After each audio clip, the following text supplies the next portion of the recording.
Oh, oh, oh, oh.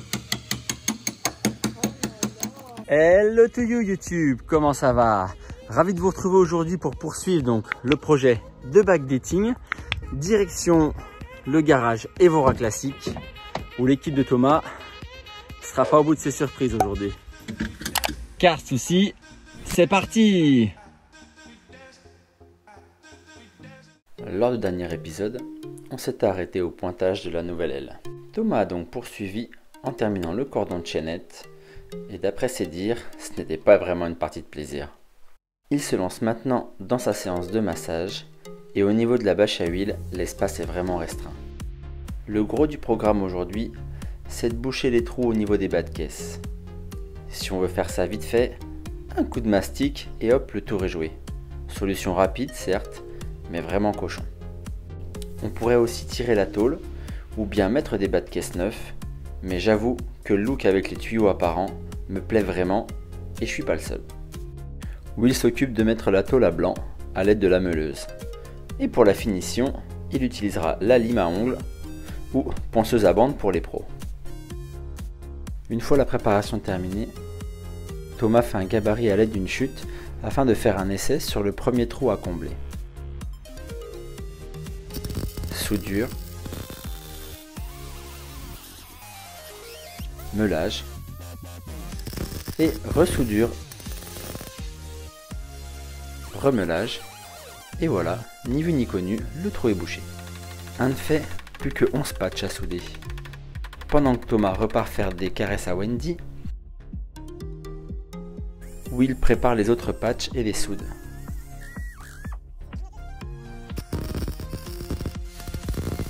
Une nouvelle fois, c'est du super boulot. Avant, après un long moment en tête-à-tête avec Wendy et en utilisant les différents outils à sa disposition,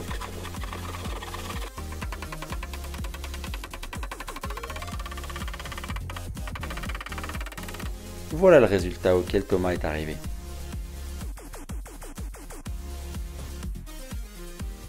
Will m'explique ensuite le procédé.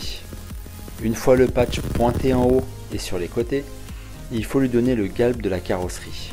On pointe ensuite le bas.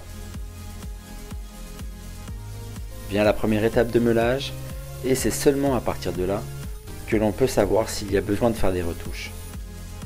S'il reste des trous, il faut faire d'autres points pour apporter de la matière. C'est quand même bien mieux qu'une grosse couche de plâtre, non? Les 10 patchs rectangulaires étant soudés, il est l'heure de s'attaquer à du sérieux.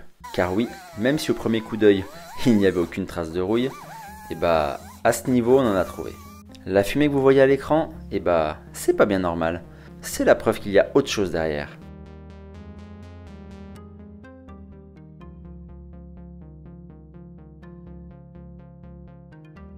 Bienvenue à Gruyèreland et au pays du maquillage sous 3 cm de Sainteau. Mais qu'était-il arrivé ma petite 911?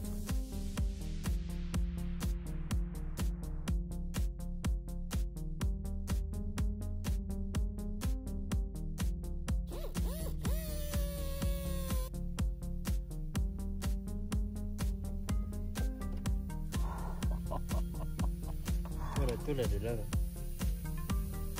Mais tout ça, il y a quoi, il y a 3 cm? Ouais, facile.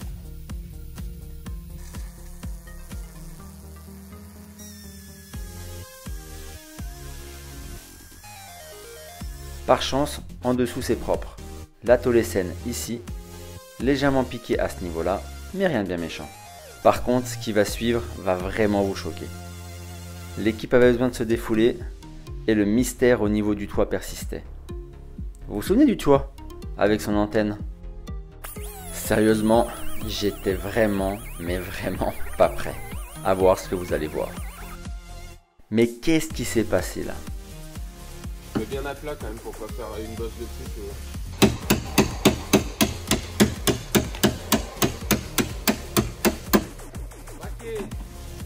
Ah bah la bonne ça va venir là. Les choses c'est la rouille hein. Ah maqué, maqué. Ouais, moi aussi, je vais faire, oui. Ceci, alors. Viens prendre notre plaisir. Oh,